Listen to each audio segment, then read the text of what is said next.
guys and girls, this is Claudia here from Vienna. We're sitting in Replugged. Special Providence is in the house today. Thanks for being here. Hello! You played Euroblast and you're currently on tour through Europe. So coming from Budapest, you said? Yep. And tonight is Vienna. So what's going on in your tour life after that? We just started the tour last week. We've been in Czech Republic for 2 shows and then we did Euroblast, which was a blast.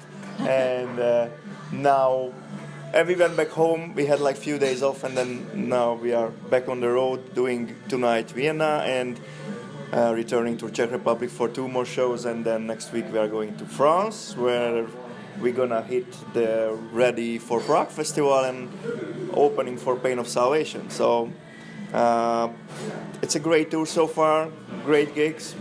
Definitely Euroblast was the highlight so far.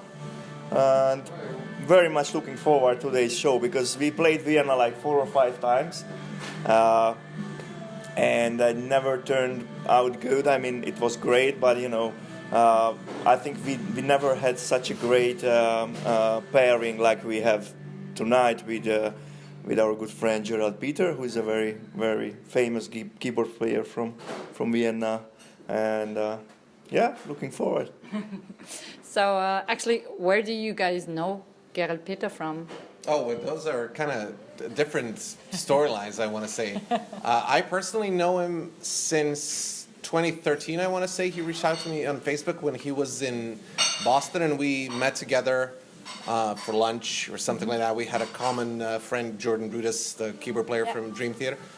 So that's how we met, but I'm not actually sure how you also met him through Jordan, I think, as well. Ah, okay. Yeah, I got the privilege to work with Jordan Rudess last summer in his instrumental piece, what he wrote, and Gerard has appeared on this show as a guest, and that's the location where we met, and we've been in touch and like good prog mates, sending music to each other, and we were planning a show, like we started to plan a show like ages ago, and which has become reality today, and we're also gonna do a show together in Budapest in November. Cool. So yeah, that's how we met. So now I'm just gonna say car bomb. Car bomb. Let's all say car bomb. You know Greg. I do. Yeah. I do. Greg prepared us. Greg prepared us for you, Claudia. Yes, he did. He told us everything. People need to be prepared for they me. Do. No, they do. No way. They do. No, Greg told me some things. So just to get ready, So we... You're having an eye. Mm-hmm, Or 2. So, my question, what is an artist, or who decides who an artist is? What do you think? I think an artist is a person who intentionally creates other people's emotions and plays with them in different ways. So that's about as vague as I can get. Yeah, that's kind of my take on it. So, are you an artist? Hopefully. I hope I am. I'm not, yeah. It's I'm a not really sure. weird question. It's right? a weird question. Yeah, I try to be. I try. That's about all that I can say. Now it's for the people to say, I guess. I don't even know. So it's the audience who decides who is an artist. Precisely. You think? Precisely. Yes. So what do you think about that weird question of artsiness? Yes, it's hard, because I think for an artist, it's important to have a kind of confidence what he does, because there will be always negative waves, and sometimes it's really hard to believe in ourselves. I think to be an artist is a kind of way to be productive and be sensitive about all the world around us and all the impressions what we can collect through our lives, and I think being an artist, it's a kind of mission. So maybe these three things are the most important, what came to my mind just now.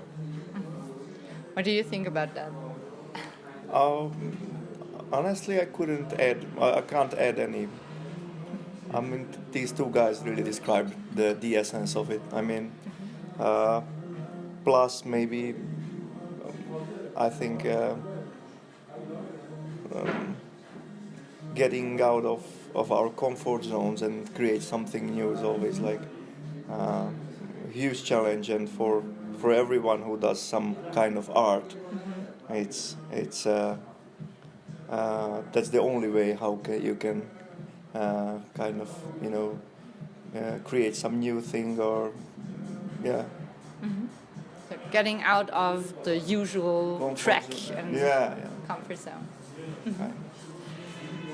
Now, you guess, it's your turn. What do you say about? Okay, I'm thinking of that thing in a bit more esoteric way.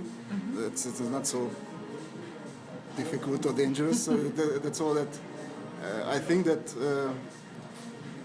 maybe for me the most important thing in art to make connection between the earth and the sky. So the average everyday things and the upper, you can call it soul or universe or God or if whatever you prefer. Yeah. So that's basically all, and do it in a best possible way, which I can do. So thank you for that round of answers. What's your, so there's a bunch of weird questions today from me. No, I hope not. What's your take on music theory? Some people say it's just standing in the way of people. Some people say it's so important you have to adhere to it. Or what's your theory? Yeah, music theory. Go ahead. No, it was a question for you. I'm not You're opening just that asking. Theory is like it's a necessary thing. So, like in a language, like you have to learn the words to have some vocabulary, and then you can use the words as you want. And I think it's kind of the same with the music theory. It's a must-know thing. Of course, whichever level you want to reach. I mean, you don't need to be a professor of music theory to make music, but I think, especially in this genre, what we are in, progressive music, I think we can agree on it that it's kind of necessary thing to know what we are doing on our instruments. And but I see the music theory like this, like the languages, to learn a language. And This then is my go opinion. with the flow. Yeah, and then you can go with the flow once you can, speak in a sentence. Yeah. So, how do you decide when you're writing music together what will come out in the end on a song? Like, how do you put together the pieces? Well, it's kind of a tricky question because we tend to we have for a little bit, and because I live in Toronto and they're in Budapest, so it's a little bit tricky for us to get together and actually write. Usually, whenever we're together, it's right before a tour, or a couple of times we would get together and like try out some writing sessions, but it's still very kind of young.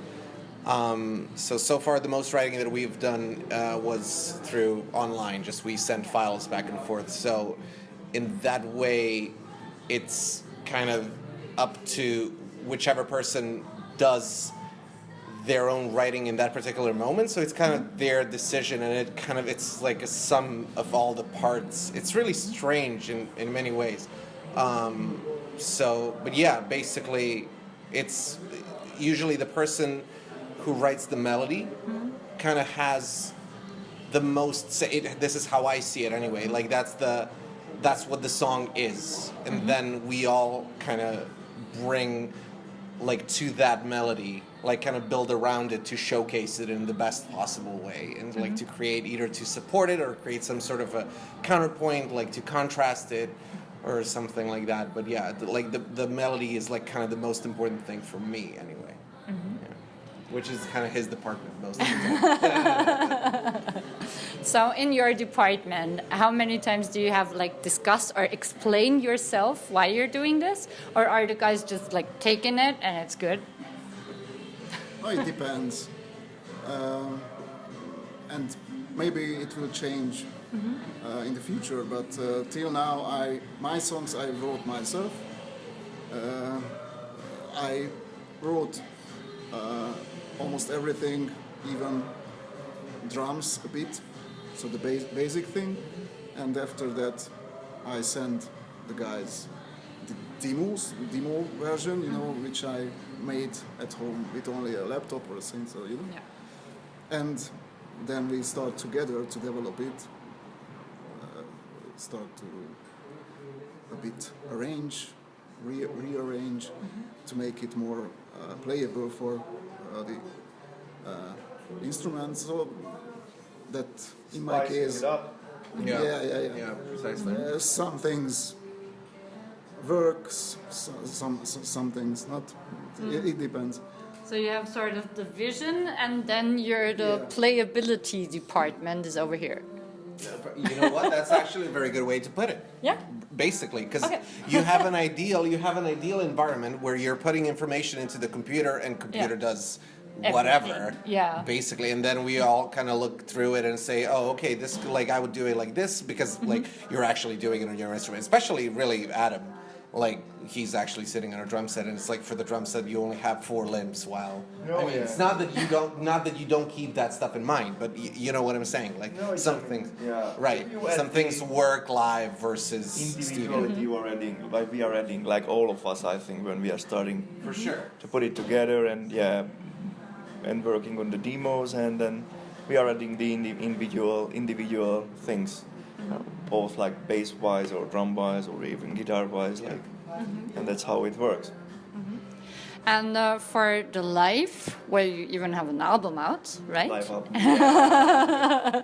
So how did you decide on we want to go for that one, for a live album? Obviously, you know how to play your instruments and you can easily do it. So but the question is, about the live album, right? Yeah. Why we decided? Yeah. Why? It's basically very simple because, as you may know, we had a member change last autumn. Our previous guitar player and composer, we parted ways, and then Alec joined in exactly like a year ago, and the whole vibe has changed, as it always changes when there is a member change.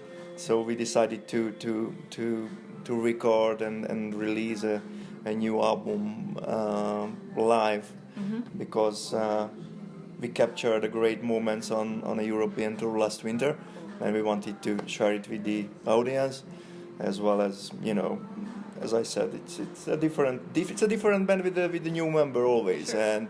and we were owing to the people and our audience to release a live album, because we never done that before. So that's why it's available everywhere: Spotify, Bandcamp, MySpace. No. If you forget, look it up on Facebook, Instagram. Yeah. So thank you very much for the interview. Thank you. And thank you for your music. All right. Thank you very much. Bye. Bye.